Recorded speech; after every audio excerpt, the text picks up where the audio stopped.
Mga katongit, mga idol, ito na pala yung part 59 ng pagtuturo natin ng tongit. Paki-follow na lang po ako sa Facebook page ko, Henry Miñano Costello. Yun lang po mga idol.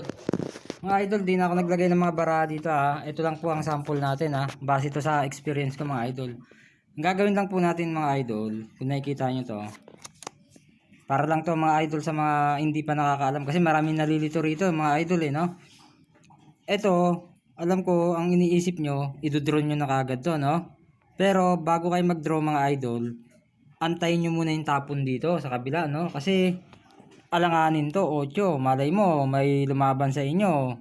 7 lang o kaya 8 rin bilang, di cut ko ang bilangan nyo.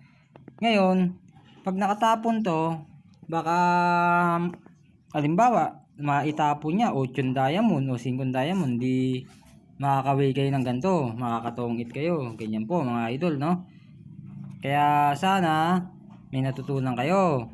Hanggang dito na lang.